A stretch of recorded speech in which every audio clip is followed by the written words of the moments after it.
Welcome to Slayerfest 98. I am Ryan Houlihan. Hi, I'm Summer Bishil. I'm Zachary Patton Garcia. And I'm Ian Carlos Crawford, and today we are here to talk Angel Season 2's Through the Looking Glass, the second to last episode of the season.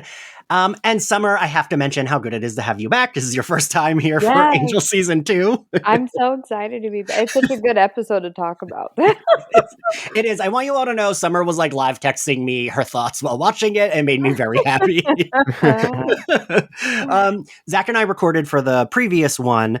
We both kind of felt the previous one is a little bit slower moving the pieces into place, but I do think this one kind of speeds up a little. But I'm curious, Ryan, what do you think overall of this episode revisiting it? Yeah, the first one, I actually liked revisiting it without rewatching the first one because I didn't have time, but also because I just rewatched Angel. And I actually liked not having the first one because it is, as long as you know where all the pieces are, it's a great episode. But I guess they had to do what they had to do. But yeah, it's a lot of fun.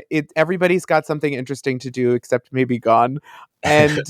And I love Pylea. I think it's delightful. And I love Cordy having so much to do. So, all right. Summer, what do you think?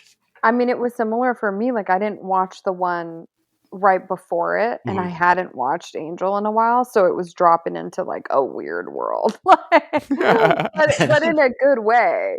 It was just like when the singing guy, I always forget his name, and he's so good. Oh, Lauren. Yes, when he breaks out singing "Stop in the Name of Love," I'm just like, what the hell am I watching? Like, I love it, but this is crazy.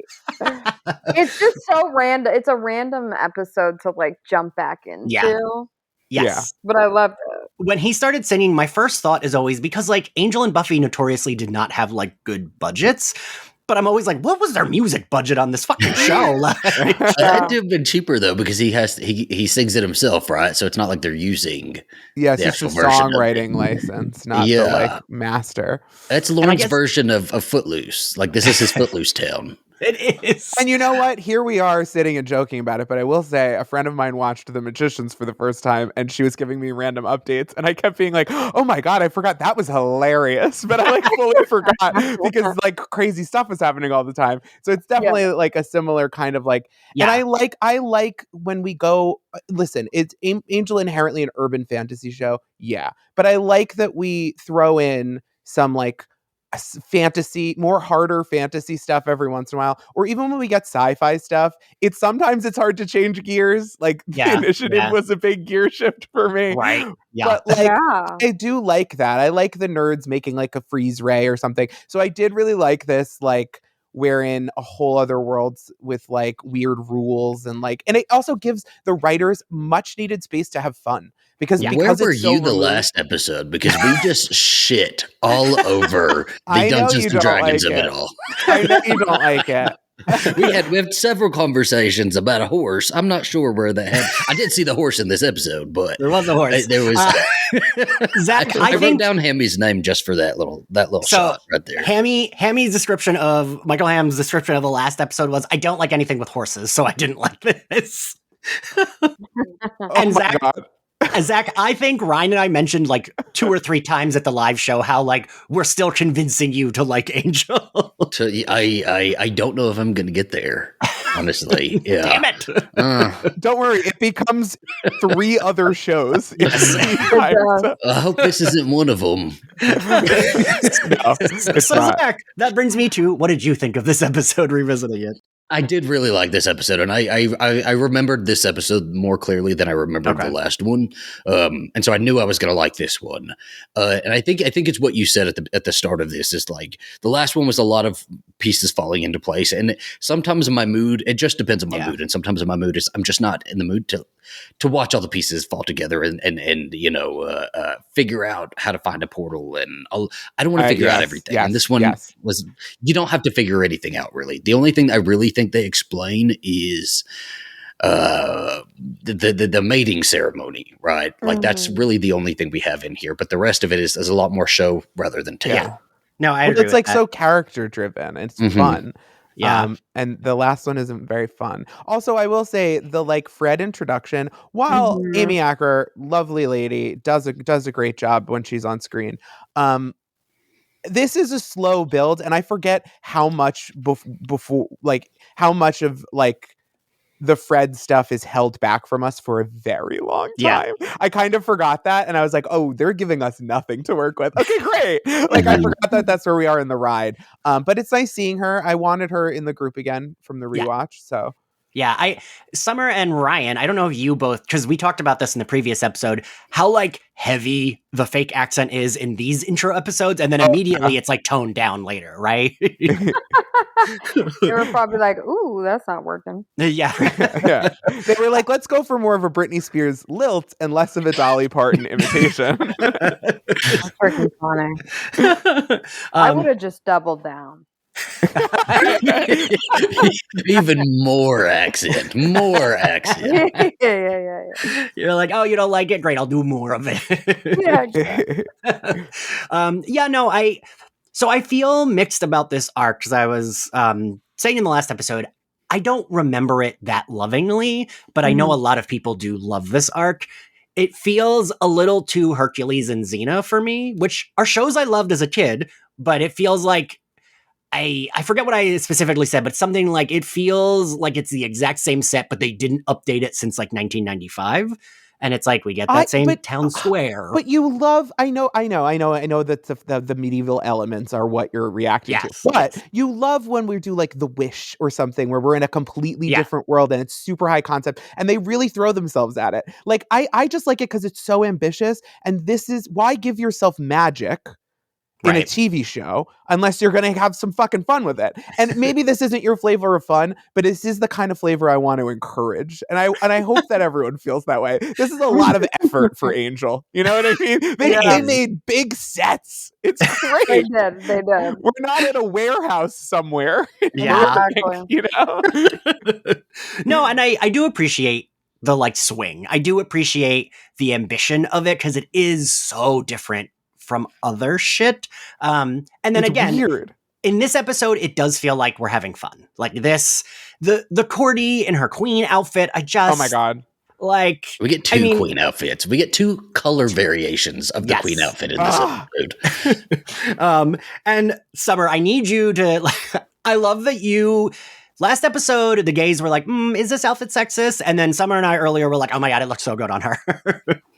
I mean, I assume I hope she felt comfortable and I thought it was beautiful. Right? I mean, it was just a beautiful outfit. It was fun. It was giving me Britney Spears vibes, like Britney Spears music video. I love it. Well, Britney wears something very, very similar in the circus tour when she's doing the Bollywood set. Yeah, so I saw that. It's got a little like slave Leia to it too. Yes. And like I think Charisma knew that this was going to be like an iconic look because you can tell she's like she's beat. The face is beat, and you can tell she's like inhabiting it. I love it. I love the hollow. I think we're having fun at the movies. I do often think that with her, because she's so like, and Cordelia and like her acting is so confident that sometimes I'm like, I bet she was like, I look fucking good in this, right? Yeah, she was in the trailer like deciding what she was going to wear for this. Absolutely, rides all day. Because I mean, like, and it's funny too because Summer, you said that, and Kim was also texting me like, "Oh, you're doing those episodes. I love Cordelia's like look in that. Just the whole look. It's the way the hair is placed, her shimmery makeup. She's ready for the Renaissance. It's amazing. Yeah. She was enjoying her queen moment. Yes. Yes. And I love the like, I mean, at the end of last episode, I love that it's like be continued, but I love the like starting there of them being like, wait, Cordelia, and like the like Lauren does the cutest gay gasp. He, like when they're like Cordelia, and Lauren goes like he's like on a fucking telenovela, and I love it. They camp him up in this episode to contrast him with his mom or whatever, and it's great. Yes. Me and Nick talked about this. Nick specifically, because Nick is the smartest, one of the smartest ones of our calls. I'm like, you say the smart thing because I cannot. And Nick was saying, which I agreed with, that like Lauren's story is queer coded, but not in a queer baiting way. It's like very much like on purpose supposed to be queer, and it's in a different world where like they might not use that language, and like but it is like a very good queer story. And they incorporate like queer sensibilities so that the audience at home will be confronted with their own like discrimination. Like they will be confronted with the fact that like Lorne as a femme presenting like male, right? In his identity, not whatever his fucking transphobic family is saying. Right. Lorne is stronger than all of them with a feminine talent. And it is reviled, and that the audience you don't have a lot of time to establish like the metaphor, but it like really, I think it hits home in like a cool way. And I think it's cool that they carried that into it, and they played to their characters' existing sort of strengths rather than being like, we come back and then it's just some arbitrary bullshit with his family, Yeah. I was going to ask what you thought about it, Ryan, and what do you think about it, Summer? Does it land for you? Yeah, it does. I kind of agree with what you're saying. I mean, I don't know. I always like these episodes that almost feel like these like tangents to the actual show. Like that's what I liked the most about it. Like I do feel like they leaned into everybody's like skill set in a cool way. Yeah. And I like there was this one line where where Angel was like, "Oh, she'll be fine." She's like, they made her a princess, and Fred's like, "Oh, yeah." It was great. It was fantastic. That was so good. She's like, the comedy was perfect in that. And she's like, no, that's not what happened when I showed up. Okay, yes. Yeah. No, I love that. And I do think that's a thing that like I kept going back and forth because I was like, oh, but I do like the silliness of this. And they're definitely like, we know this is silly. We're going to like, we're not trying to pretend it's not silly. So like, I feel like all of us talk about like Buffy and Angel all the time. I feel like that's a thing we love about these shows, right? Like, when it does that. So that's why my brain is like, maybe I do like this arc. Cause like, I do like that. And like, that Fred moment made me laugh, like legit laugh hard. And I was like, wait, I love this. It's so good. Like, Ryan, you know what that made me think of? Like us at happy hour when there's a gay with abs and it's like, oh, that person's that's the attention that they're getting. Okay, cool. Yeah. Oh, I'm fully in themed drag and just did a whole number. I'm fully doing magic tricks set to someone else's music and mashing my mouth around in perfect time. And literally, Joe took his shirt off to be like our initiative cosplayer. And multiple people came up to me after the show, and before they commented on anything I did, the script I wrote, they said, "Who is that?" Yes. It's like, you have to be kidding. It's very similar. I will say I loved that Cordelia, like, she takes to power like a fish to water. Yes, exactly. And like, I mentioned this to you, Summer, but I really do see a lot of similarities with like Margot and right? Like it really is. Yeah, there is. I mean, people always said that, but I hadn't watched Angel at that point. Mm-hmm. Like when I was doing the show, they're like, it's so Cordelia. And I'm like, okay, cool. Like, I don't know. But now I'm like, damn, it really was. Yeah. Like, it was very Cordelia. Yeah. But I'm also glad that I hadn't seen it because then I don't know if I would have brought that. Might have like, Yeah, you know what I mean? Yeah. You know, I think about that sometimes with interviews. Sometimes I'll be like, oh, I want to listen. If I'm interviewing this person, I want to listen to one of the other interviews. But sometimes I will be like that, where it's like, I don't want to listen to it because I'm worried I will be thinking of the same shit. Time. Yeah. I asked almost the exact same questions as an interview that I listened to, but it was because I was fully having like a panic attack while I was doing the interview. But it was a bad idea.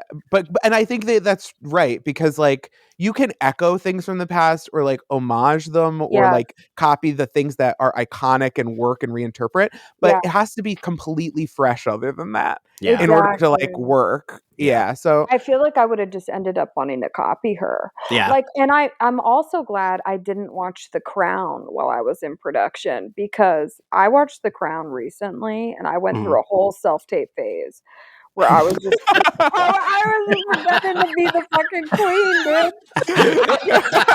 It was so bad. There's just a slew of tapes of me like, sometimes things are difficult. One must weather the storm, you know, like. Oh, the Windsor accent. Quite Windsor. Like just like auditioning for Star Trek, like when I was young. Right? They're like, ma'am, this is The Walking Dead. What are you doing? It's your Gilded Age turn, but it's like the TikTok age filter. Yeah. No, I get on these kicks, man. I get on these kicks. I think about, I feel like sometimes with writing, I'll be like, wait, I am like repeating a plot that I saw that I liked. Like I like need to stop just like doing that. Cause like sometimes it's like, if it's like you said, Ryan, sometimes if it's on purpose homage, that's different than like, than like, oops, I'm just repeating the thing. Exactly. Yeah, exactly. It can be in conversation with, but let's do something new. Yes. Yes. Kind of, Ryan, like what you do with the scripts for the live shows. Oh, thank you. That's good promo. So yes, we get our like, they're all shocked about Cordelia. They learned that I like that Lorne also clocks it, and he's like, "Oh, you had a vision in front of them, didn't you? Because that's like a thing that like they've been looking for, whatever." It'd be like if you came to our world and it was like, oh, you got up on that crucifix. And oh, okay. Well, and she mentioned like, there was a whole like moment with hot pokers, and then we kind of just breezed past that. Ma'am, you were tortured, and we're over it. I guess I don't know. Well, that was like, Zach, remember we were talking about that last episode, like when they approach her with like that sharp fucking thing, and it's like, wait a minute. Yeah, it's confirmed now. It's hot pokers. Like Jesus. I mean, she looks great for having gotten hot pokers like poked at her or whatever the. Yeah, do that to me sometime. If right? That's what I'm gonna love. Yeah, exactly. I'm like, oh, these did some cute work. Can we do more of those?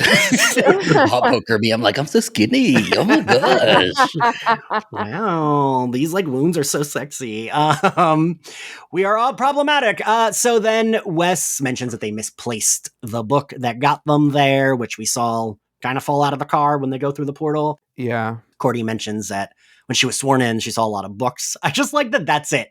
And that is the shit I love about Buffy and Angel. It's like, I don't need more of an explanation. Sure, Cordelia saw a room with a lot of books. We're going to go there. I trust her eyes. She went to, she spent a lot of time in the Sunnydale Library. She knows an ancient text when she sees one. That's also true. Exactly. But like, you know what I mean? Like, I feel like Zach, especially lately, we've talked about that with certain things where it's like, I don't need like the step-by-step explanation. Just give me, great, I saw books. We're gonna go look. Well, I do need the step-by-step explanation for how they lost the damn book going through the portal. It still makes zero sense to me. But I guess you don't hold all books out the window while you're. Somebody tossed it. Somebody threw it up in the air or something. It makes no sense why we don't have that book here. Is that ever explained in these episodes? A wizard stole it. I don't think it is. Well, sure. I really like. I think it was Hammy last episode that said, "What were they just like wee and put their hands up and then accidentally?" Well, and then I have questions. Right? I'm not a writer. I have questions. Do we do we get the book back, or is it just laying in the street for the rest of the series? I know. I don't remember. Ryan, do you remember? I don't know if we go back to that. I think someone else found it and went to Pylea. Okay, well, there you go. Maybe they knew to hold on to it, and that book got taken to Pylea, and we won't have any more back and forth. Yeah. Cordelia's like giant gasp when she sees that Angel can see his reflection. Yes, everybody's just playing around in this throne room, and then Angel figures out he has a reflection, and that's just Angel. There's a lot of moments in this episode where Angel is just like very excited about his appearance and like what he's wearing and how coiffed his hair is, and it's like all about his identity and like his reception by the world. And it's interesting for an episode where Cordelia is literally being objectified. He is the one who's like learning the lesson of like, you're not what people tell you, like don't believe every piece of hype. Like it's actually being praised in the ways of like violence and masculinity is not encouragement to I think he's the one that's on like kind of a deeper journey, if anyone is. And meanwhile, as we've said, Cordelia was tortured. She's been stripped half naked. She's being told she has to have sex with a monster. But Angel's got spiky hair and he can't believe it. That's wild to him. And she's like, you try being a woman in Los Angeles. Okay, I've seen this before. Yeah, it's not too freaking different than the real world. And I do like I do think that towards the end of the season, they really hype up their chemistry. But a thing that I like is when he's like kind of freaking out about his hair and she annoyingly is just like, you look great, whatever. Like, yeah, you're hot. Like, whatever. This is what he's fishing here. It's like, sir, we know you have used the gel in the morning to make your hair like that. Don't act like you're surprised that, was it because I went through the portal? Is that what my hair's all like? Women constantly throwing themselves at you. He needed a mirror in season 5 because he needed a little bit of a shave down on that hair. Yeah. One of my students recently told me, I could give you a really good fade. It would look good. It would look better. And I was like, you should do it during class. Do it during class. Did your student also say, "Oh, I thought that was a hairpiece"? No, but I mean, I still would go back to, they also like freaked out, like as if I said I was a serial killer when I told them I was 40. So having teens tell you look 25 is a very, very nice compliment. Oh, so cute. So cute. Zach, where are we? Ryan, where are we? Angel just saw his reflection, and they need Lauren to talk to his family, and Lauren's like, that's right. What? And which is a terrible. If we're really going with this very clear metaphor of like, the queer going back to his very homophobic hometown, why would you like push him to go speak to his homophobic family as well? Why don't we try anything else? Anything else, right? Where's the room full of books that Cordelia mentioned? And then we are at where Wesley's going through the books in the very next scene. Right. And so we learned that it's like the cum shock. Listen. Yeah. Which like, I don't know how that doesn't like. The cum shock with the Gruslug. Yeah. Like, I literally put like, sounds like a porn I've watched. Yes. But like, I do like her confidence of like, I'm bored. Like, am I not the princess? This is not what princesses should be doing. No. Right. She should be sitting on her throne. And also, Zach, I was thinking how we were kind of like, what is her exact title? Because they say ruler, they say queen, they say princess. It's princess Empress. now. Yeah. It's Princess Cordelia. I feel like they kind of more stick with princess this episode. Although they do like highness and ruler and whatever, but sure. I don't know. We do see Lauren and Angel approaching his family's house, and we see that I do like that it's his mother that like confronts him and like spits on him and is like, you're disgracing the family. Mm-hmm. And I don't know. I wonder what everyone else thought. I do think it's like silly, and when the mom is like, Numfar, show them your dance of joy, and like Numfar's dancing in the background. Is that Joss Whedon? Because I'm looking at a note right now that says that's Joss Whedon. Yeah, that's Joss Whedon. It is. Yeah. Listen, it's a funny bit. Yeah, the dancing is trash. I like. He's no Britney Spears. Exactly. Back in the day, I can remember being like, "Oh, that's so cool! They had him be Numfar," and now it's like, "Oh well." But I do like the scene, and I don't know. I like how much I do think they just pull off the metaphor really well, because also it works in this world as like, in Pylea, it's not a metaphor. It is like a 1-for-1. This is what's happening. Right. Mm-hmm. And I feel like that's why it works for me. Cause I do like that his family is still kind of shitty, even when, kind of shitty. They spit in his face. Right, well, I mean, like even after when they're like, oh, Lauren is friends with this guy who's, not a cow and he's actually a hero and blah, blah, blah. And they embrace Angel, but still not Lauren. Been there. Yeah. Oh, my parents love my husband. Yeah, and same, right? I have like conservative family members that have like, oh, they've loved whoever I'm dating, but they would, because they're like masked. Yeah. Or whatever. Yes. Listen, my dad loved Zach. I was like, I don't think my dad knows what to do with like. Yeah, your dad is disappointed in ways he didn't realize. He found new ways. But yeah, no, I really like, and I like that Landok does come to the defense, but only to the defense of Angel. And they like take his jacket and they put on this like whatever Pylea garb. And also, like you said, Zach, they're doing like Angel. His like vanity when he's like, he feels very high in this episode. Like he seems like he just smoked a bunch of weed. Yeah. He might have. I mean, honestly, I didn't know this episode went that deep. I watched it quickly while I was showering, and I was like, "What in the world is happening?" Like, I was like, "Oh, this is one of those episodes where like the writers are just like, I'm bored. What do we do? Let's go Rick and Morty." Yeah, but now hearing you guys talk, I'm like, shit, this goes deep. Like, but the funny part is that it does and it doesn't, right? Like, because we do have to go down to the sewers and get covered in like alien shit or whatever. Exactly. The sewers with the fart noises. Yeah. I was so glad. Oh, well, we're jumping to that, but I was so glad that Batty Cordelia didn't have to get disgusting. Yeah. I was like, don't do that to her. She does not deserve that. No. Nickelodeon shit. Yeah, then we cut back to Cordelia. They're doing like their research. And I wish there was like a little bit more done with this, but I do like the Wolf, the ram, and the like on my the jaw books. dropped. I thought that was so cool. I thought that was a really good moment. Very clever. I thought it was real good. Because at first he was like rearranging the books. I'm like, that don't mean shit. What are you doing? Like, you don't know if that's volume 1, 2, 3. You don't know if there's 3 more. And then it like fell into place for me. And I don't know. That was a cool little like thing. Right? Was that built in as something they could drop whenever? Were they like, you know what? I'm going to build myself in a funny little thing I could do. Or was somebody after the fact like, hey, you know, that's 3 words, right? That was their little Miss Muffet counting down from, you know. Yeah, totally. Because I remember, like, I do remember watching this live, and I remember thinking that was so fucking cool. And they don't really, like, do that much with it, but I like... So good. I just like, right? Like, I like the idea that Wolfram and Hart kind of has their, like, hands in every dimension. They're, like... It's a real reveal. And yet it doesn't necessarily move the plot forward, which is always good. You know what I mean?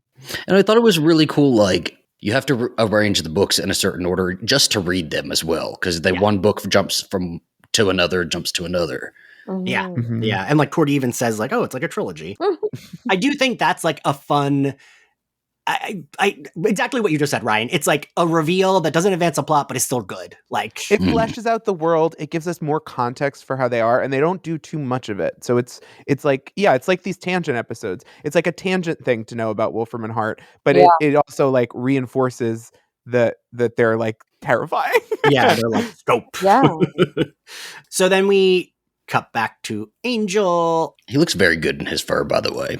I was just thinking about the fur. I was like, what? I remember I was washing my hair and I was like, what's up with that fur, dude? I might be sitting, you know, at the base of the stone he's sitting on telling his stories, just gazing up at him in this one. medieval Ken. Like, tell us about the dragons you slew. You're like, yes, look into my eyes while you're talking about it. My accent goes very Windsor very fast for this one. It just sucks. Like Fred had to wear like a burlap sack. That's how she's introduced. They did her dirty, dude. They gave her character costume budget for these 3 episodes, and they did not change them. I've been in that situation before where it's like everybody's so on point, and you're just like you're a guest star, and you're like, really? Like, cool, this potato sack. Thanks a lot. I love standing next to you. That's my friend Jess would always joke, because she like casually watched Buffy when it aired, but isn't, you know, like any of us. And I remember when the reunion happened for Entertainment Weekly and did that photo shoot, my friend Jess was always like, how much do you think everyone was like, I don't want to stand next to Charisma Carpenter because she looked so hot. She is so fly. Yeah. And I was like, yeah, I definitely wouldn't want to sit next to her either in like a 20 years later photo shoot where like she looks like a fucking like hot model. I will say everyone looked pretty great, but yeah, I mean, you're talking an Olympic champion in the sport of being hot. You know? Ryan, you have such a good turn of phrase. You're fucking Emily Dickinson of trash. Emily Dickinson or Hans Christian Tarantino. Right, yes. So yes, I do, and Zach, I was curious what you thought, because I know you thought Angel was a little cringy in the previous episode. He's always a little cringy, though. We get cringe in this one, too. But were you into, like, because I like The thing I really I like like seeing him upbeat, not giggling with girlish glee when Wesley's poking him, right? Like, this is okay. This is a good, like, he's leveled out a little bit here. Okay. Because I like Lauren calling him Hans Christian Tarantino. I like that he's like kind of being like douchey, right? He's kind of like, ooh, these like people all like, I love my story. So, and he's like telling the story of cutting off Lindsay's hand. And I don't know. I like that shit. I like that. It feels like he is going through a manic phase in these episodes because he goes from high highs to the lowest of whimpers, It's a lot. Me texting you, Zach. Oh my God. You love me, shut up. Oh, just 20 minutes ago. Listen, been a lot of breakdowns lately. So I do like, and I also like Lauren being annoyed at him for it, right? Like, I don't know. Of course, I would be fucking annoyed with it. You brought me here to my hometown full of all of these conservatives who I hate all of them, right? It's you going down to Florida, Eden. Yes, it is me going to Florida. So what is it? Is it right here? No, then we go back to, I think, Gunn and Cordy. Yes. Go back to Gunn and Cordy and Wesley. And she's mad that they don't trust the folks running the kingdom because of Wolfram and Hart. And the folks come in. She's like mad that they can't trust them. And then they come in to talk about the cum shock. And so much shit went over my head. I know. I'm like trying to explain this. I'm like, does this matter? They just reveal it's a mating ritual, right? Like we finally get an answer on that. Yes. My simple brain got that. And honestly, I have to note here, multiple times in this podcast, I have referenced the cum shock as like a joke, and not even Ian has ever gotten it. And to me, that's iconically stupid name for what it is, because it also sounds like a cum shock. I mean, like it's telling you what it is, and yet it is a great reveal. I think it's delightful. Whoever in the writers' room came up with it, great work. Please write Simlish or whatever. Ryan, I do remember you me being like, what? And I do like when Cordy's like, oh, of course, the cum shock. They don't know what it is. Can you explain it to them, though? Good move. And so we learn that, like, the Gruslag will be there soon further. And, like, there's he will. Well, there's, like, rumblings of rebels and stuff like that. But he's like hot, right? Like he's not a monster. Yeah.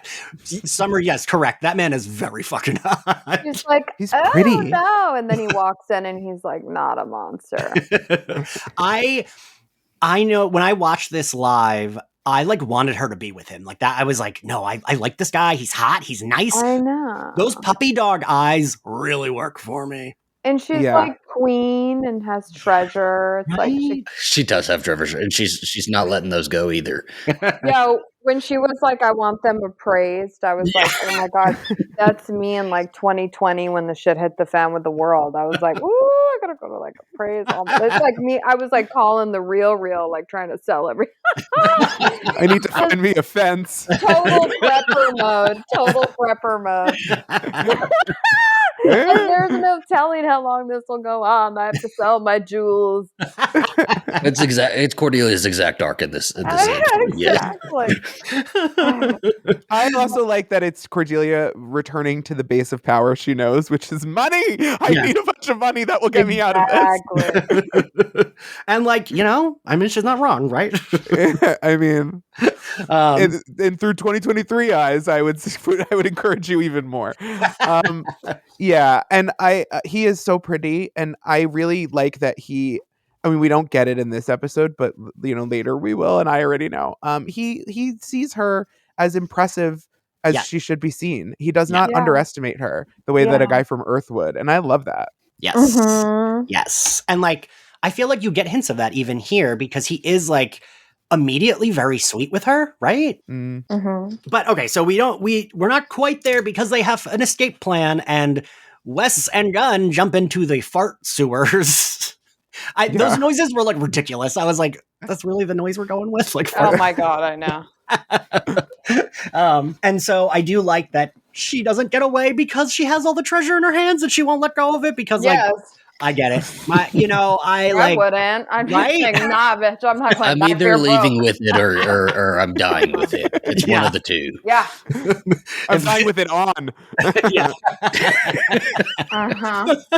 I'm like, I do, like, I know it's played for ridiculousness, but right, Summer, I do agree. It's like, yeah, no, same. I would absolutely not go without it. 100. So they shut the door, and like, I was wondering, like, how much is them being devious and how much is it like, this is kind of how it runs here. And like, I know it's like kind of both, right? Mm-hmm. But I was wondering if they like, are we supposed to assume they knew her friends were down there? Or was it like they just thought she was escaping? What do y'all think? What? I don't know. They just thought she was escaping.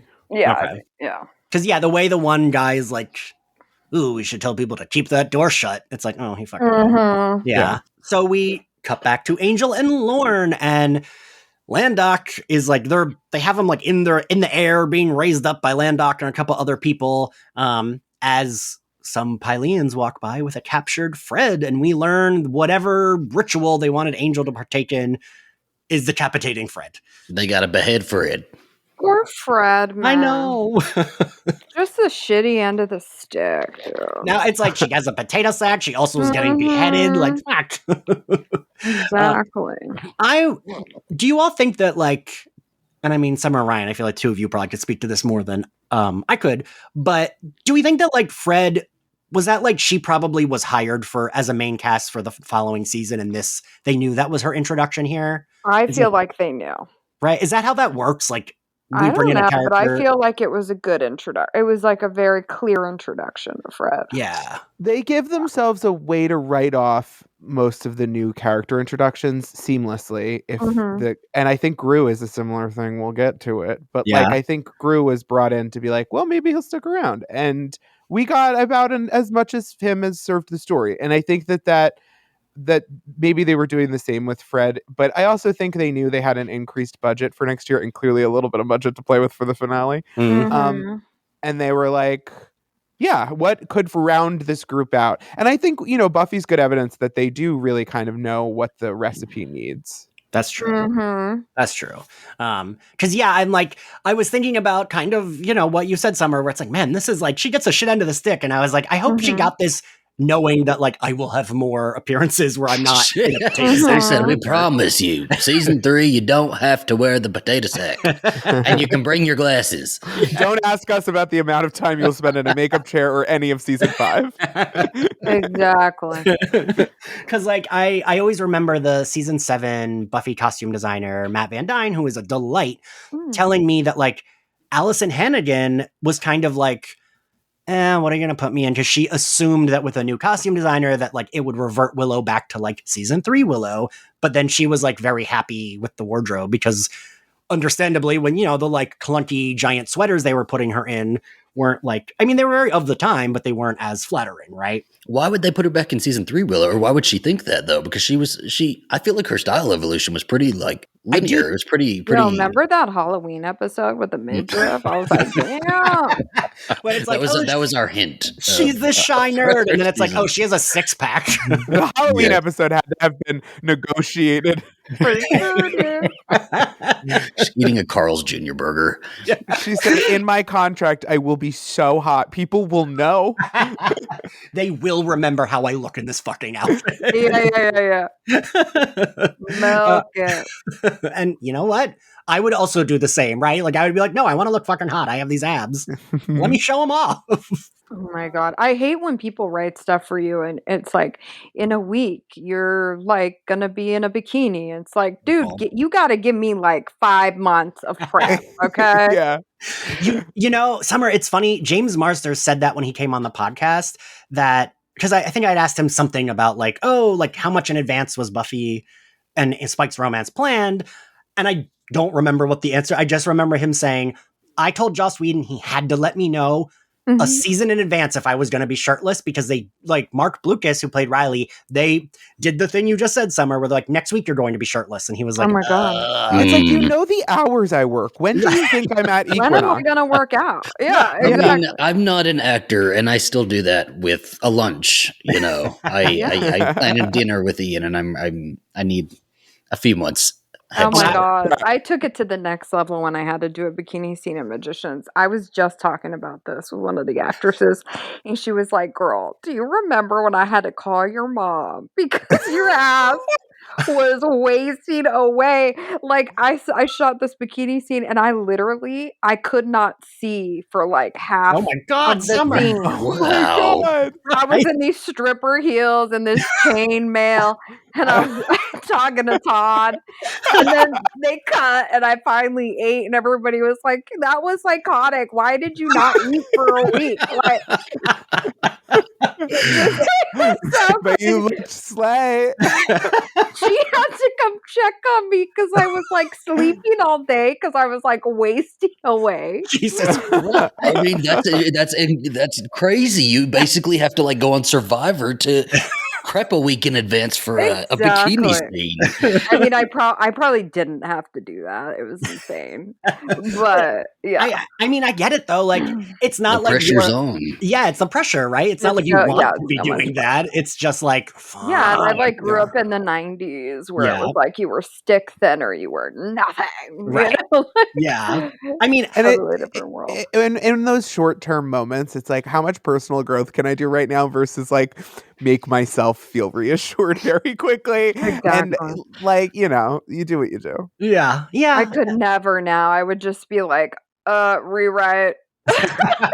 Or just I would just own it, you know. You can wear what I forget what game that was where Dolly Parton wore the like. I was like, oh, she looks cute in that midriff, and then I realized it was like a skin colored like bodysuit. She like the Cowboys or the I saw that recently. Like a cheerleader. Yeah, yeah. It was whatever game was like. I think was it Thanksgiving weekend, maybe last weekend. She's incredible. She is, yeah. But I really thought she was wearing just like a little midriff top. But it was like I saw that. I was like, damn. Right? I was like, ooh, 70. I want to be that hot at 77. Oh yeah. But okay, where the fuck are we?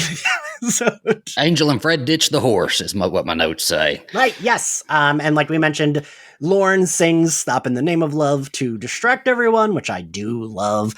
Also, do you think Andy, like, I feel like Andy Howlett must have been like, they must have known he could sing before they, like, that probably was part of his, like, that's Lorne's his real name. Yeah. It's so awful what happened to him. I know. Sad. And it seems like he was also like very beloved by like all of them. Mm-hmm. Yeah. Well, he got the job by being like beloved. Yeah. You know? Yeah, he was Joss Whedon's assistant, right? Oh, and the writers were like, we love him. And I think what you're saying, Ian, I think the story is that they did a karaoke night with him and they were like, we have to write this in. This is so funny. He was such a talented singer. Yeah. Because like you said, there's no music. It's just him singing. And like, I feel like that's like, I don't know. That's like the idea of having to do that makes me nervous. But he like fucking nails it, right? He does. He has such a beautiful voice. Yeah. And I also, did you all realize, like, I feel like he does fully say shit when he gets hit because he's like, shit, and then he gets hit, but it does sound like he's fully says shit. Right. I forget. It's like Network back in the day. You can't, can you say that now on Network? Can you? I think you get one. Right. I like Network when I work Network because I'm like, I don't have to be as careful about like, make sure this bikini covers it because there's only so much they can show. Yeah, true. So you don't have to like watch yourself so much. Whereas cable, you gotta like, if you don't want it in the shot, you better be covering it up. You know what I mean? Yeah, streaming is like no rules, baby. They just click agree. That's not a side boob. I don't know what you're talking about. Okay, Summer, but like not many people deliver a fuck the way you do, so like I'm glad you went on that word. Oh my god. Never in a million years did I think that's what I would. And somebody on the street was like, "Oh my god, you have a doppelganger today." And I'm like, "Oh, you probably watched The Magicians." And they're like, "Oh my god, yeah." And I was like, I'm just known for being this like sassy broad now. Like, That's a what? good thing to be known for, though. It You know, really is. I just didn't think it would be what I would be known for. I feel like I say this a lot with like on My Bloody Judy when Zach and I talk Scream that like Courtney Cox delivers fuck and like dumb She shit. Like does. the way she can deliver a curse is so good. But Summer, you also like I feel like you and Courtney Cox are both like neck and neck for being able to say fuck really good. Well, that is a huge compliment. Dude, her new show, Shining Veil, is so good. Oh, I haven't watched it. I've wanted to. It's so funny and good and weird. Zach, Ryan, She have, has taste. either of I you have watched not it? watched it yet. No. No. I haven't watched it. I did hear about it. There's just a lot of TV, and I don't have a lot of time at this exact Exactly. moment. Yeah. But There's she so much. has really good taste in projects. She So. does. Mm. And there's a young woman and an actress, I don't know her name, but she plays her daughter, who's just amazing too. Yeah, I have heard good things. Yeah, it's And so I- good. That is like right, Ryan. That is like her baby project, right? Like she helped I develop think it. so. I think, Yeah, right? that was why I heard Really? about it. Yeah, It's like how invested in this she was. She yeah. does have good taste. It's so Yeah. fucking weird and kooky. I love it. And I feel like that's such a nice place to be in, where it's like, oh, I can just take the things that I want to do, like, Oh God, yeah. Oh my God, can you imagine? right? It's that friend's money, man. Just Ah. deposit a couple million of those into my bank account. I'd be Seriously. happy for the rest of my life. I always like someone was saying like, oh, I forget who said this, was like, oh, well, Lisa Kudrow doesn't get a lot of work, and I was like, she doesn't need it. Like she has She friends makes money. up the shows that she appears in, Yeah. or she doesn't appear, because that's a lot of effort. You know what I mean? She could do whatever she wants. Don't worry Yeah. about that. Like- She has a production company that like kills. She's doing fine. She was They're great in taking her that calls. show. Remember that show she made about like an actress coming, The Comeback? Yes, The yes. best. It's That so was good. Yeah, that was. She great. is so good in that. Like Mhm. I don't think I knew how good she, because I wasn't that big on Friends when I was younger. Really? And yeah, I Wow. know. I my know. My God. whole I'm family. still not. I watched just it. I've tried it. I cannot get into it the way everybody does. Really? Yeah, it just Wow. doesn't strike my heart. Yeah. Oh my God, I love it. I feel like Zach, you and I kind of have the same. Sometimes it's like our sitcom taste will like. Well, I mean, I'm diverge. not saying I'm like any sort of refined. I have any sort of refined taste. My favorite sitcom is Full House. So do with that what you will. Wait, Full House is great. Uh, You know what else is great? Frasier. you know, I haven't revisited Frasier, but I did really love it when I was like when it was on. I weirdly we were like younger teens. I would watch that consistently when it was I on. loved it. I loved it so much. I'm pissed I didn't audition for the reboot. Ooh, you should have. Ooh. I don't know what for, but something. I could see you on an episode of Curb. I feel like you do a really great episode of Curb Your Enthusiasm. I'd love to do. That's all I want to do is comedy. Every time I get these like hard hitting auditions and like that's cool, but I just want to be on a sitcom. And I feel like Hell most yeah. actors are like, ugh, I'd rather die. A That sounds sitcom's the pretty best good. job in the whole world. In the Yes. whole world. You just make people laugh and go to work 9 to 5. I was on the lot where they shot Big Bang Theory a few Oh my years ago God. when the show was on the set. It was a line of sports cars and they were all gone by 3 p.m. I Whoa. said, great. That is a lifestyle, baby. God, That's legit. that is nice. Oh, Nice. That's what's up. It's the sitcoms. Yeah. Yeah. And by I the pull end, out all the stops when I get those self tapes. you're doing your Crown accent left and right. You can take the nipples if you want. I don't care what network it's on. I think about that a lot. Like the Big Bang Theory people probably also have Friends money, right? Like, weren't they getting Oh paid? my like, God, yes, God. definitely. yeah. Yeah. They have an alley here in Pasadena, the Big Bang Alley here Oh. in Pasadena. I can't even imagine. And those are 20-something episode seasons. Yeah. Mm. I bet Allison Hannigan has that money too from That's true. How I Met You Your know whose Mother. money I want though? I want Ellen Pompeo money, Grey's Anatomy money. That's my the money God, that yeah. I got so into Grey's Anatomy, but then I ended up in the ER like every other month. I had to stop, dude. Didn't know where that story was going. I convinced so many people to either start or think about like going to a lawyer and discussing lawsuits because I watched The Good Wife, and I was like, you can sue for that, you can sue for that, you can sue for that. God. Yeah. Meanwhile, I watch like Buffy and I'm like, can I get Slayer power? Yeah. Ian's waiting for that calling. I just am. Zach, where are we in this episode? Well, Angel and Fred have ditched the horse, as I said a little bit ago. And my notes say, glad Hammy ain't here. Horse in close-up. After we recorded that episode, Hammy texted me this morning to be like, look what my targeted ad was. And it was like a horse girl t-shirt that was like a targeted ad. That Alexa be listening. It is listening to all of it. Oh my God, Friends' parents are so paranoid about Alexa. Really? It's like every Thanksgiving, somebody's parent is like, Alexa. Like, yes. Dude, then why do you have Alexa? My grandparents unplug it. They plug it in to ask Alexa a question, and then they unplug it right after. Wait, really? Mm-hmm. Parents don't trust it. I kind of love that. Mm-hmm. But then, they ditch the horse, and then Fred runs off to her cave, right? Right. I do really like how Fred kind of borders a damsel in this, but ultimately shows that she is like incredibly capable and has been for the last 5 years. So I love this. And Angel follows her, and she's got a cave with cave drawings, and she believes this whole thing is a dream, right?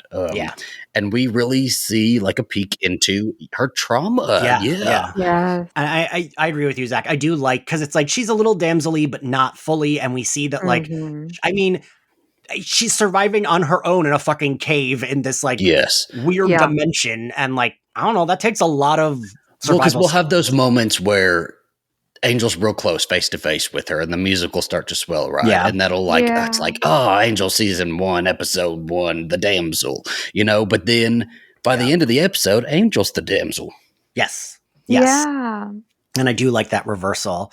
So we get, they go back to her cave, and I actually do think Amy Acker, I can joke about the accent, but I think she's like doing really good work in that cave scene. When She's an amazing actress, right? Yeah, she's so good in everything. She's so great. She's another one of those people that like I'm surprised she doesn't get like, because she'll be on a lot of things, but not like the starring role, and I feel like she deserves.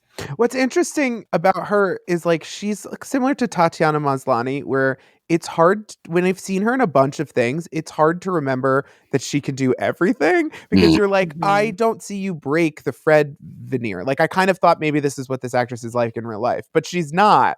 And I've seen that a few times from her in different performances. And I always think like that probably it's harder when you don't have something you're like branded for. Like, you're like, oh, I'm the sassy lady now. And it's like, you're like a sassy hot girl. That is what people will maybe come to mind first. Sassy and like, pants. Yeah. And that's not the worst thing to like work with. You know what I mean? Hell no, I love it. I'll take it. So Fred could have been like a difficult role to take, because you're like, well, now I'm going to have to play this like meek person. But I guess also the Buffyverse, it lends itself to being like, at some point, I'm going to subvert that. You know? Yeah. Yes. Yeah. She's so youthful and innocent looking. Yes. Too. Yeah. Yes. And going into a role like Fred, I feel like just coming off of Buffy, you would probably, as an actor going for this role, you would look to Buffy and you'd be like, oh, well, that like kind of lines up with the Willow character. I've seen what they've done with the Willow character. Like, this could be a really good role to go with. And Amy, she just, when you watch her, like when she's like writing on the cave walls, and it's that face close up. You just see her eyes, and she's just so good, like with subtlety. She is great. She looks like the character's like super focused, but her eyes are kind of all over the place, or brain is a little scattered. But she's just really, really good. Yeah, she's a really great actress. That's why I think they knew they were bringing her on. Like in a big capacity. And like the way she does the rambling, but it's like. Makes like this person has been in isolation by themselves. Like, this makes sense, right? That this person would be rambling and worried that like one nice thing must be a dream. And me around my apartment. I know. I'm like, yeah. It feels like controlled chaos, you know? Yeah. Yeah. I'm rubbing my stomach right now like it's just an obstruction. This is why I had to stop with the Grey's Anatomy. God. Yeah, and like it does endear me to Fred. Like it really, I think y'all are right. It's a very good intro for her because it's like, I don't know. It very much endears me to her, and I feel like it's very like, oh, this character is really precious, but is very fucking smart. Yeah, she's like a genius from Caltech or like some school back like that way. Yeah. What is she supposed to be? She's supposed to be a scientist. A scientist of some sort. A physicist or something. Yeah, she went to school with a Big Bang Theory cast. She's got her glasses. Yeah. But she just, you know, it's a really great way to paint her sort of trauma too, right? Because like we are let in, obviously he knows her. He starts reminding her, hey, I do know you. You've been missing for 5 years. And it taps into my true crime sensibilities, like this girl who's been missing and what would she be going through and what is she thinking, you know? Yeah. And it is really sad. And they don't just drop it, you know, they explore it. Yes. Yeah. That's the thing we love about this, right? Is that they don't just drop a thing. It's like, no, yeah, she would be traumatized and that makes fucking sense because I would be too. She joins the long pantheon of Buffyverse women experiencing mental health. And I love that. Yeah. And she meets the same fate. And like when she's like, you're real, my heart like breaks a little bit for her, right? Yeah. I don't know. And then this is when we get the moment you mentioned, Summer, that I love when she's like, we have to save, your friend, they're gonna kill her, and he's like, oh, they made her princess, and I mean, she was a genius. I feel like there's a lot of that type of meta, self-aware, like comedic acting and genre now. Yeah. But like Buffy and Angel was like the first to do it. And right? Like, yeah, they were kind of like the pioneers of that. Yeah. And like I feel like you would see a moment like that on TV now. Yeah. But they're who started it. And it was like, it was amazing. Yeah, Ryan, I feel like you and I say this a lot where we're like, well, Buffy didn't invent pop culture, but it did not invent pop culture. Like, it's just like, right? The joke writing formats or like the way of speaking is now so influential that it looks derivative in like when you look backward. Yeah. But also all the things that it influenced aren't necessarily good. Right. But they rarely miss. Rarely miss. I know. You are right, because like nowadays it's like this is all kind of normal, this is like the norm, but it really wasn't back then. No. I saw some Mary Sue piece called Buffy and Angel Silly Shows, and I was like, that first off, no, but second, like that so removes it from the context of its time, because this was some of the most important storytelling happening on TV, like on the landscape of TV, to get people to like imagine, I don't know, like that they could expect more from TV. Yeah And I think, that kind of spoiled it moving forward for most of us. Yeah. So then Cordy finally meets the Gruslog. Oof. And I do like her being like, is this outfit good for a first meeting? What would add a feminine mystery if I wasn't here? But I get which is very Buffy Angel, the fake out of like, there's like this hunchback demon who's like dragging his feet. And we think that's the Gruslog, but then it's not. It's this beautiful puppy dog-eyed man. Yeah. Who, and he's so, I don't know. I immediately am like, okay, like not just because he's hot, but I feel like his presence is just very sweet, right? Ugh. And the fact that he's like gentle with her. He's like a baked good. He's just a delight. Yeah. Zach, what do you think of Gruslog? I'm not fawning as much as everybody else is. Rude. It's okay. He gives me Angel vibes a little bit. But he's not like mopey and angsty. When Angel does the sweet boy thing, it's a little similar for me. So yeah, it's fun when he pinches his own bicep, though. That's nice to look at. I like that Zach says that, but his husband is the sweetest man. Like Alistair, he's allowed to be sweet. Nobody else is allowed to be sweet. Zach, I feel we both like men for the completely opposite reasons. Well, a lot of my relationships treated me like shit, so I kind of fall into that camp still. Get a man, he'll spit on me. I mean, yeah, but like then also be nice to me afterwards. Summer, didn't you miss recording with the gays? Yeah. We're just cum shucking our way through this episode, ain't we? So he, gives her his speech. I don't know. I love all of this. I love that, like, I don't know. I'm very charmed by him. We find out that the guards, Angel and Fred, are kind of like walking around. We get a lot of stuff that happens in this like last half. Fred and Angel are kind of like, I don't know, walking around in the woods, and the guards come looking for her. Angel tells her to stay down. And then he turns into his like, what the fuck is this? Yes, what is this? What is this? I was gonna ask, how do we all feel about this like true demon form? Because it is a little silly for me. Yeah, I don't know. It's a miss. It's a miss. That's okay. We could have made him look like the master. That would have been cool. Yeah, that would have made more sense, I think. Yeah, it was a miss. And also, this is a rare instance where Buffy and Angel is, well, not that rare, but rare enough to be catchable, that Buffy and Angel doesn't get its lore straight, because, like, I thought we were going towards cloven hoofs. Wasn't that? Yeah, right? I don't know. Anyway. And, like, why is he green?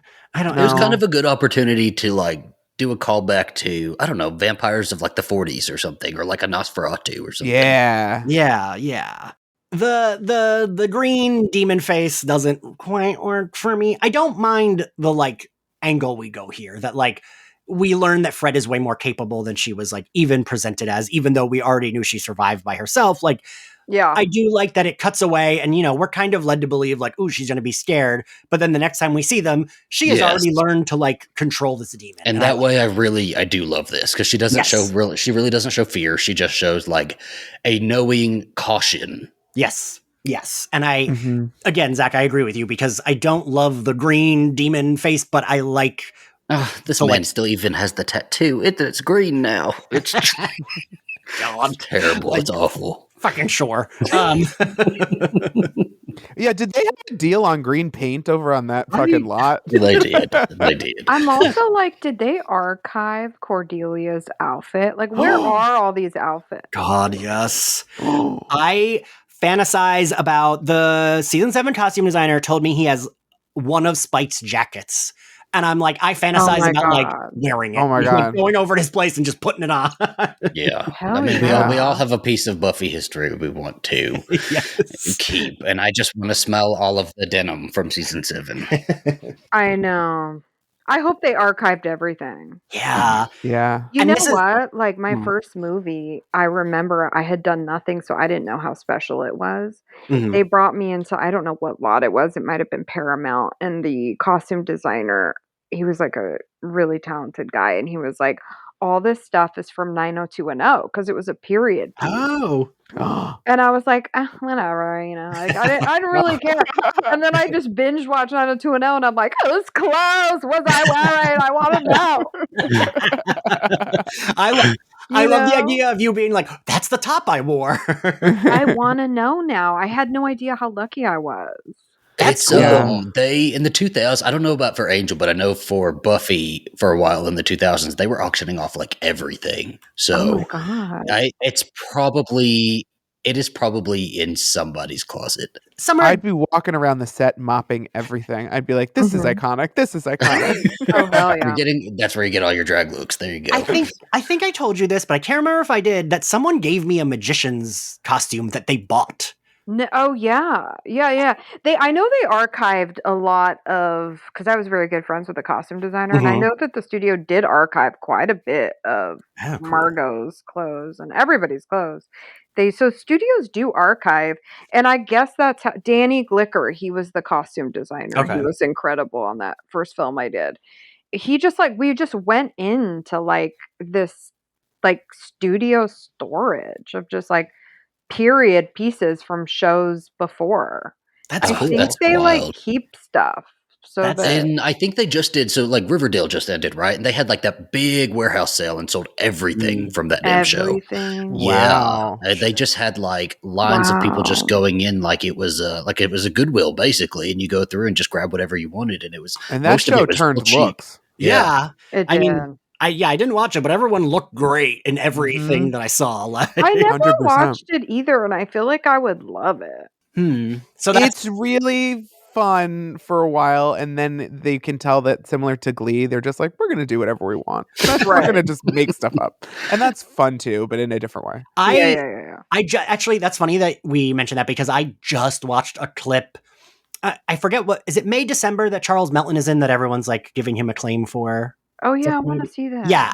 So someone posted a clip from Riverdale, and I was like, God, every clip I see from the show, I'm like, what the fuck is going on?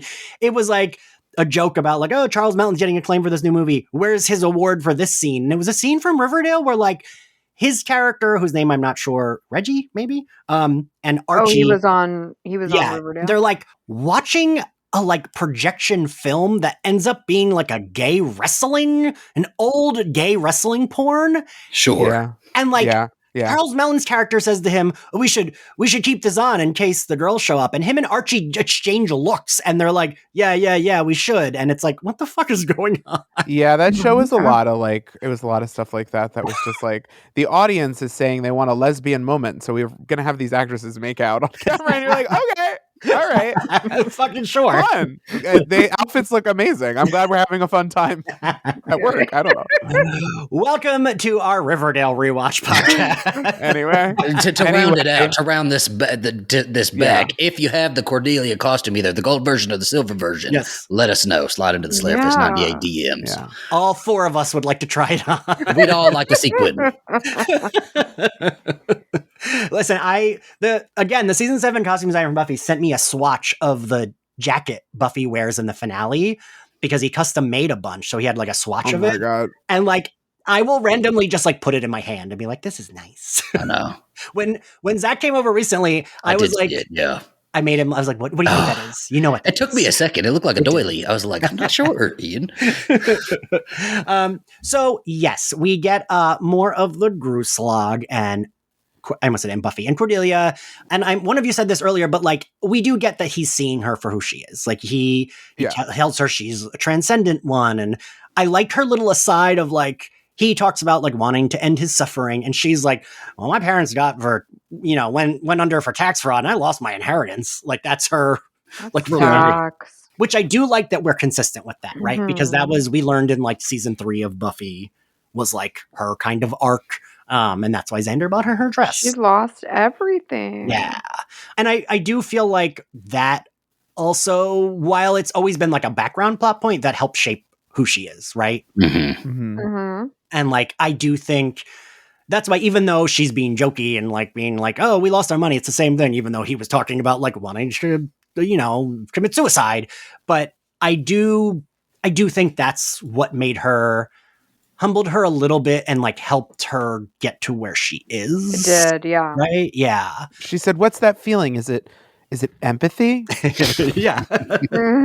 She had her Barbie moment and, Damn, Barbie was so good. Can I tell you, I just rewatched that scene where Barbie like experiences every emotion and cried again for like the zillionth time. God. Yeah, try doing that on HRT. Okay. You want to know weeping tears? Wait, Ryan, you said that to me recently. We're like, you sure you're not on HRT? One of my trans student joked with me about that because I mentioned crying like 3 times in a row. Oh yeah. The crying game, very offensive, but he was like an apropos name. He was like, he said something like, you cry more than me and I'm on. And I wanted to be like, oh my God, Ryan made the same, but I was like, I don't want to tell him that someone else made this joke. But yeah, so we get the guards enter and they like say they have a prisoner, and I do like that because she's like so horny for Gruslog. She's like, yeah, you handle it. And then she's like, wait, he is pardoned. This is my friend. And I don't know if you all caught her little, when she pulls down his like the thing stuffed in his mouth and she's like, baby, that feels true to like hot girl and gay friend. Like, that's very cute. Right? Mhm. I was like, oh, I like that she called him baby. Like, It was one of those moments where, like, you know, you're in high school and you're the GBF. You get pulled Yes. aside, like, babe. Like, for me, I was like, I feel like that was probably Charisma and Andy's like friendship. Like, that's how they interacted, like in Right. real I life. hope. For everyone's sake. Yeah. And I also like that she's like, you're pardoned. Great, you're pardoned. Now get out because I'm busy with this hot man. Yeah. Keep it pushing, baby. Yeah. We then go to Wes and Gunn, who encounter who, Zachary? Oh goodness, wait. Where encounters Angel. An angel Yes. attacks them, but it's like Spiky Angel. Yes. Mhm. And kind of kicks their asses. I mean, tackles one of them, sure. Sure. And then, Mhm. like you mentioned, Wes recognizes him because of the, like, sure, there's a rip in his jacket right It's just over. we just needed them to recognize him for Yeah. a second, right? It beats us having to get the scene where he looks into Angel's eyes and knows it's him. You know, if I saw someone in a black button down and like unpressed business suits or business pants or whatever, I would be like, that's Angel. It doesn't matter what world we're on. Mhm. I'd say, how'd you get turned into a whale? Why are your hair so spiky? Like, that's got to be Angel. Look at that fucking outfit. Mhm.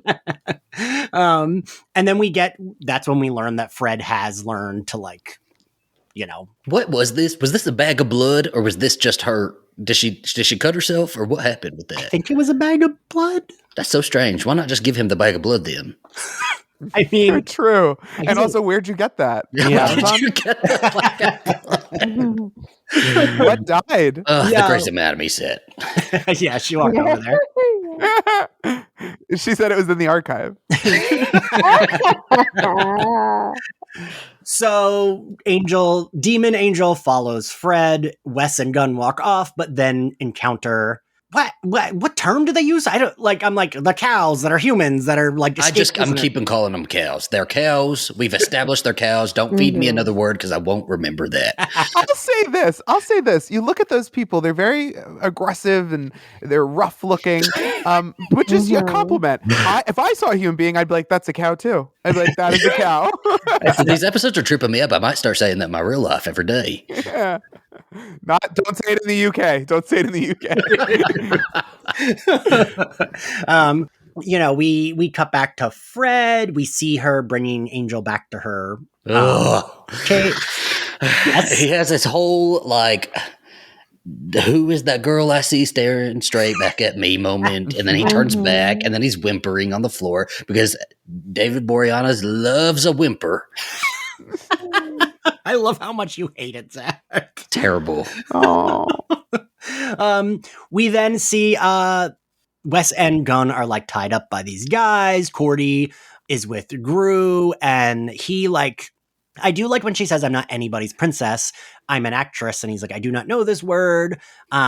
And she kind of describes like the shitty things she's been through, like what we saw in Belonging, where like Mhm. the director of the commercial she's in is like, take off your top, like look pretty, and is like really terrible to her. Oh yeah. Yeah. And like, I like that we tie it back to that. I like that had a reason to be there, where she's like, no, I don't get treated that well. Like, when I'm on Yeah. set, I got treated like shit. Mm. And I also like that he innocently, not in a derogatory way, was like, oh, so you had sex with everyone there. Okay. You're a concubine. Yes. That's it. That's good. So we, I like how innocently he says that. And then like the guys from the Covenant come in, and like Ruslav just kind of leaves, right? Mhm. I hate the way they talk to her. I hate that. Well, but it's like, not supposed to be nice, Ian. Right, They're supposed right, to be meanies. I'm just like, man, she's gotten like beat down so much in these last few episodes. Well, Like, and she's sitting there making proclamations, right? No more slaves and no more polyester. She had a Right. plan. She was ready. I know, and like she was showing us that, like, yeah, she is gonna try to like improve this place, but alas, Mhm. She should run for office in the regular world. we don't vote for her. She's dead, Ryan. True. God, where the fuck are we? Near the end, I believe. Yeah, the cows are still like figuring out a way to send a message to Cordelia, Right. but then like we cut back to Fred again. We're like going between the cows, Fred, and then back to Cordelia. And I do like that Wes is like, I can prove it. We know the princess. We know her. And Gunn is like, shut the fuck up. Like, stop talking to them. And they take out his wallet. I do like that he has a picture of him, Cordy, and Angel in his wallet. I know, it's very cute. It's such a silly, cute detail. And also like a very dated detail, right? Like I was like, oh, right. I was going to say, it would be phone screen background. Yeah. I'm like, no, I know Nev Campbell. Look at my phone lock screen. It's me and her at a Comic-Con. Exactly. Your dear close personal friend, Nev Campbell. Yes. And so like, I do like what is it? They say like, oh, great. We'll like write some proclamations and send them to the princess in your mouths, in your dead bodies, which they're like, oh, fuck. We see Fred tending to Angel. So then we cut to Cordy and we get our last scene of her and we get our last scene of the guards coming in to tell her she has no authority here. You know, she's the princess in the way that Gruslog is, where he's a tool of theirs. Bummer. Yeah, and they like bring in this platter, right? And I like that it's like it's like innocuous. It's just like, oh, they're bringing her food or whatever. But then they like pull up the thing and we get the reveal of what's That is a under. shocker. It is a shocker. Yeah. Wait, what's under? What was under? I was probably drying off by this point. I love that as we have recapped this episode, you've let us know where in the shower we were at. Washing our hair, and now we're drying off now. It was Lauren's head, but I couldn't tell if this was actually Lauren's head or just another one. Yeah, but it was. Was this Lauren? Okay. Yeah. It's Lauren's head, and Cordelia gasps, and I hate them like taking away her power. I'm like, man, she just got in power, and we're already like, nope, you're not doing shit. It was fun like, seeing her with the power too, like them showing up and her like kind of telling them off in the way that we love her to do that. Yes. It reminded me of the Slayerfest 98 episode when she's telling them off, you know? Yes. I'm a bitch. Yeah, like, or like I had you do that, both those scene readings, Summer, you did for the podcast of Cordelia telling off the vampire in the library from Buffy, and then Cordelia telling off the ghost in the apartment. She was really just like the heart of the show. Yeah, absolutely. I mean, Zach, I don't think you would have hung on until season 2 if she hadn't been. I wouldn't have. Oh, I don't think the WB would have. That's absolutely not. The one thing the show needs is more women, and we've got Fred, so I'm giving it a little bit of time. But like now, I have counted 2 women. Yeah.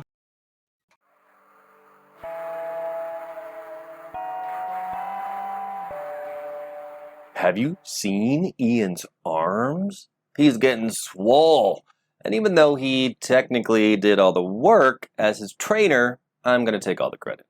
My name is Westifer, and I'm an online wellness coach, helping people just like you figure out a nutrition, movement, and goal-setting plan that will make you feel better, and as a bonus, look better too.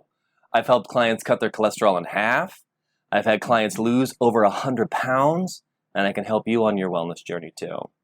So hit me up. Follow me on Instagram at @thewestifer to buy 2 sessions and get your first session free. I'll see you in my DMs. But so we're at the end here. Favorite outfit, Ryan? I mean, what are we talking about? You know, my favorite outfit is Cordelia's outfit. Yeah, for sure. Which one though? Which one? We've got 2. Yeah. Which one? Oh, the second colorway. Okay. Summer, which one do you prefer? I mean, the opening Queen, MTV, music video, crown, frosted eyeshadow moment. That's really accurate. It really is like a fucking 90s MTV. Like. It was a throwback to everything I wanted to be. I feel like you've mentioned many times on this podcast how ready you are for the comeback of that like kind of fashion. I'm ready. I've been out here. People looking at me all kinds of crazy. I don't care. Summer's got her butterfly clips in. I got them. I do. And I'm glad that long nails are back in. Agreed. They are. Agreed. Like nothing will give you more raw power than like a French tip. A full set and a French tip. You used to be like the tackiest girl around if we're still rocking that. And now it's like it's the moment. Yeah. I don't know if any of you saw, there was like a thing that was going around. I saw it on Twitter and Instagram both, where it's like, where we are with pants, because it's like the top was tight pants, the bottom was baggy, and it was like a circle. And it said we just kept going around in that circle, which I saw someone the other day saying skinny jeans are, or I finally threw out my skinny jeans, and honestly, I can finally see how ugly they are. And it was just like on a mainstream Reddit board, and I thought, this is when they start coming back. The minute that you've all accepted it. Sure. You know what's so weird is my brother, I think my brother was the original hipster. Like, he would wear the skinniest jeans, and he got so much shit for it. Really? Nobody was wearing them. And we would roll up, and I would just be like, here we go. Skylar and his weird ass jeans. That's me rolling up to Ian's house. Ian comes walking out. I'm like, here we go. Yeah. And then it was like, it was a thing. It became a thing. And he was doing it long before. And I remember how much shit he got. And he just thought there was something really I bet he looked fly as hell. Yeah. He did. And he just thought there was something like super unsophisticated about so much excess denim. No, I see it. Yeah. I mean, listen, you have to pry my skinny jeans off my cold dead legs. That's all. I'm not going back to baggy pants. Zach, what was your favorite outfit? Well, I did like Angel in his fur, so I'm going to go with that as my favorite for the episode, followed by a very close second for Fred's glasses. They're very nice, very red.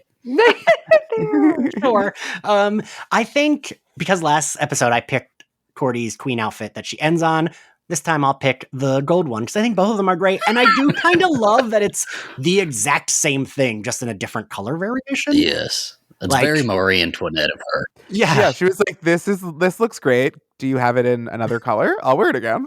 Like, it's like in Street Fighter when they added the second Chun-Li outfit, but it was the exact same one, just red instead of blue. Power move. Yeah. Favorite scene, Zach? Oh, goodness. Well, shit. Now I'm like, did I watch the episode? I can't think of a single scene. Were you in the shower? I know. I did like the opening when they are running around in her throne room. I thought that was really funny, and Angel sees his reflection. Okay. Yeah. Summer? My favorite scene is when Fred is like, "Oh, she's a prince. That didn't happen for me." That I thought that was just a master class in like acting. It was just so good. Ryan? I agree, but rather than waste my chance to go, I will say Andy Hallett singing is always a delight. So. Yeah. These are all good choices. I think I go with. I'm so enamored by Gru. I liked Cordy and Gru together. Those puppy dog eyes really work for me. Ian, just get on the apps after the podcast. It's been so long. Everyone wants me to get on the apps, and I'm like, I will never surrender. It's cursed. It is so cursed. Men say crazy things to you. I bet it is. I don't want to get. No. I can only imagine straight men being like a zillion times worse too. They're a million times worse. They're so much worse. I'd rather meet someone at a gas station. Agreed. The old-fashioned way. That's exactly. You're supposed to meet your boys at the gas station. You're supposed to walk up to you in a dark alley and scare you, and then introduce themselves. So it's like, this is my boyfriend, and it's like a gas station dude with a hat on, a cigarette. Or the Cheesecake Factory. I met a nice boyfriend at the Cheesecake Factory when I was 17. That sounds cute, though. I love it. A little meet cute there. What grade do we give this episode, Zach? Oh, my goodness. A B, sure. Okay. All right. Ryan? I'm giving it a solid A-. I'm having fun. All right. Summer? I mean, I feel like if I was in the episode, I'd be like, really? A C. But I feel like watching it, I can appreciate it at a solid B. All right, that's fair. Yeah, I think I do a solid B. Because Zach, we both gave the last one C+, I think. I truly don't even remember. I think so. Yeah, and so right. Like, this one's definitely more fun. Mm-hmm. So, yeah, thank you all for joining me. Summer, it was nice to have you back. It was so fun. Yeah. We only took, like 10 different diversions because we were all excited to be here. No, I got to distract myself from my self-diagnosing my stomach pain. So this was great. Meredith Grey over there. Glad we could distract you. Thank you all for listening. If you liked Slayerfest 98, you can find us on Spotify, Apple Podcasts, YouTube, and anywhere else you get your podcasts.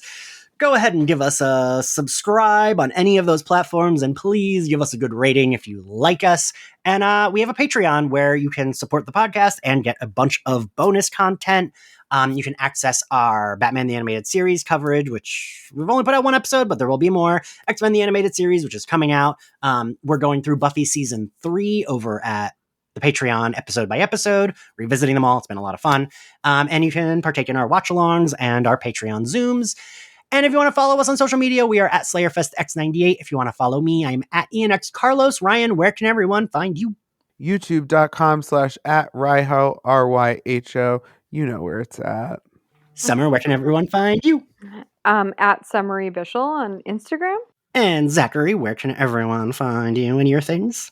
YouTube at AZB, or I have a Patreon, patreon.com/AZB plus PLUS. I also have a horror movie podcast that is currently on hiatus with Ian Carlos Crawford here called My Bloody Judy. It's the same on all platforms, and that's it. Yeah. Well, thank you all for doing this, and we'll see you next time for the finale of Angel Season 2. Bye. Bye. Bye.